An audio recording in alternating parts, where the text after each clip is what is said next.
балалар. Балалар, biz bugün sabahımızı бастамас бұрын, қане барлығымыз бірінші орнымыздан тұрып алайықшы.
Söyleyeyim ne diyorum?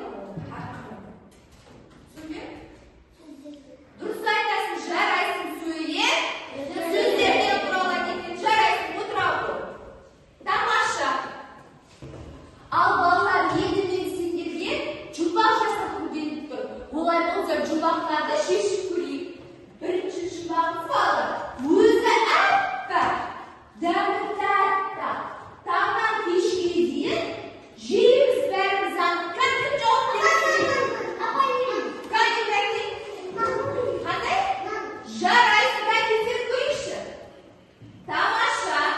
Келесі жұмбақ оқимыз енді. Далада өседі, дергенде үгіледі, пеште піседі, дастарханға түседі. Бұл не?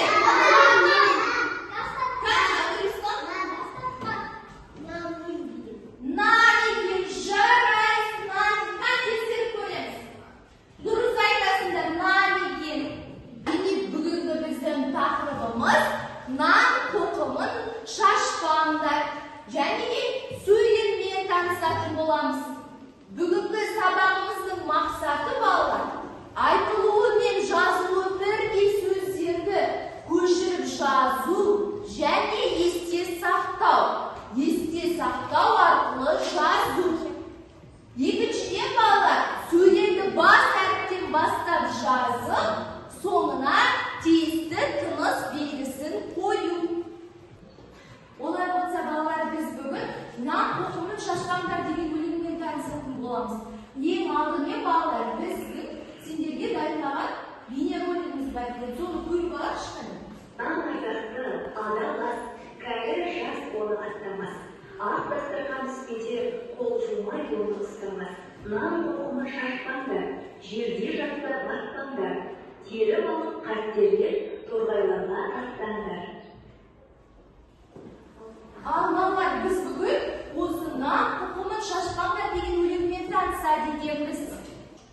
Енді балалар, біз осы нан қоқымын шашпаңдар өлеңін кезектесе отырып отырықшы. Бірінші Айсұлтаннан бастап, шыққан Айсұлтан бірінші жолынан бастай ғой. Бірінші жолынан. Адақты адал ас. Жарайсың, ал ары қарай Асылхан жалғастыра ғой. Екінші жолын оқи ғой. Кәрі жас оны аттамасы. Тамаша, ары қарай. Ақ дастархан үстінде ары қарай көзсін. қол жумай оны ұстамас. Жарай. Қоқымын шашпаңдар. Жерде жатсын баспаңдар. Ары қарай көз. Тері балық қастерлер торғайларға тастаңдар.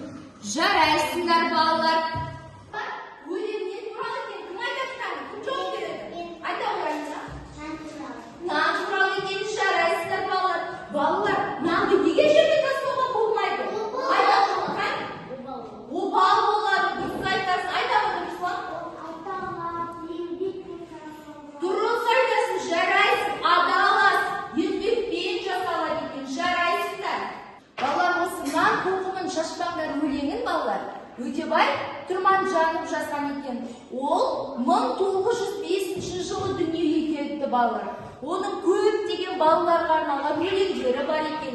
50-ге жуық кітап жазған екен. Балалар, демек нанның біздің дастарханымызға келу жолы өте қиын екен. Көп адам еңбек етеді екен. Ең алдымен не істейді екен? Бидай егеді екен. Одан кейін оны комбайнмен орады екен. Сосын одан ұн жасайды екен. Ұннан не істейді?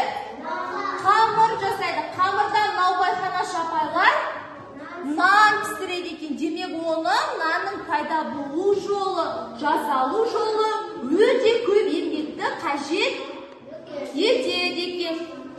Оқулықтағы екінші жаттығуда жаңылтпаш берілді. Кәне барлығымыз кітапқа қарашы. Екінші жаттығуды жаңылтпашты. Жаңылтпашты жатқа жаз дейді. Кәне бәріміз бірінші оқып жаттап аламыз. Орнымызда отырсаңыз оқып жаттаңызшы. Балалар, жаңылтпашты жаттап болдық па? Кім айтады кәне? Аласыздар. Жарайсың, тағы кім айтады? Қалмардан айтады.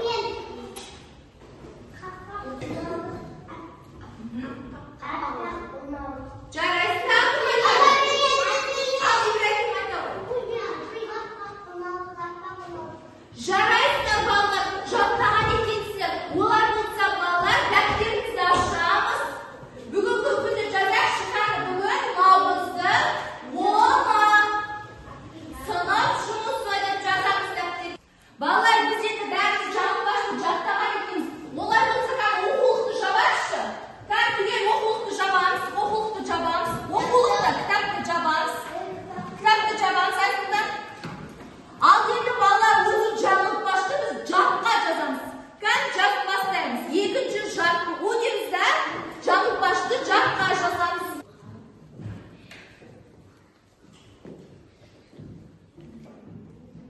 Жарайсыңдар, жатқа жақсы жазып жатыр екен Нұрали, тамаша.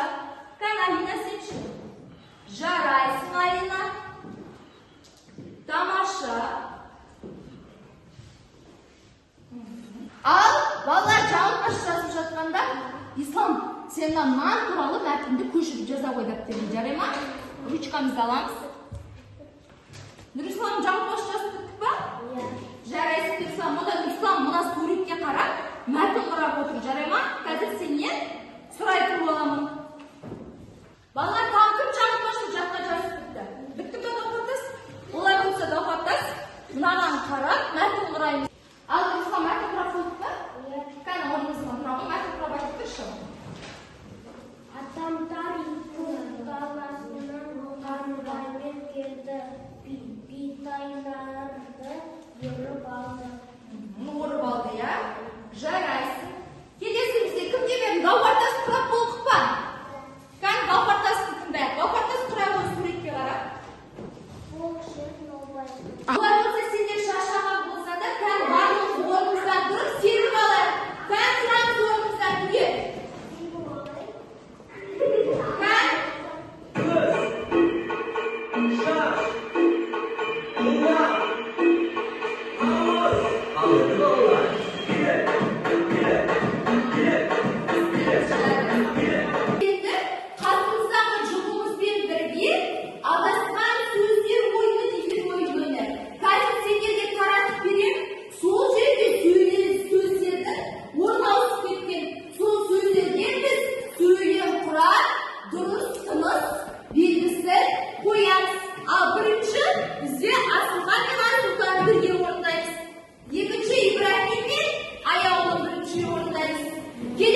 Alina, tamashla, tam kelesi kim?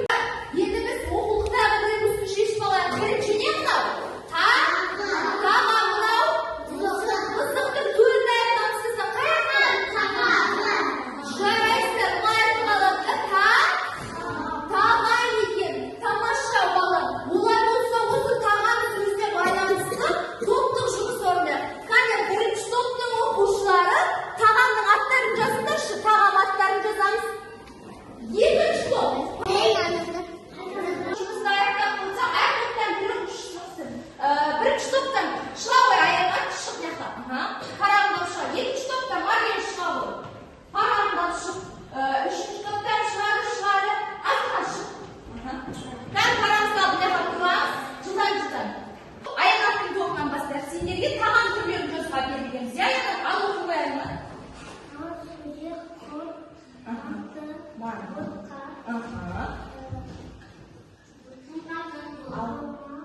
Жарайсыздар. Келесі екінші топ Мария оқып қой. Пайдалы тағам сендерге? Құрт, ірімшік, айран, май. Тамаша, ал үшінші топ. Анам, дәмді, тағам, түс өрді, Екіншісі.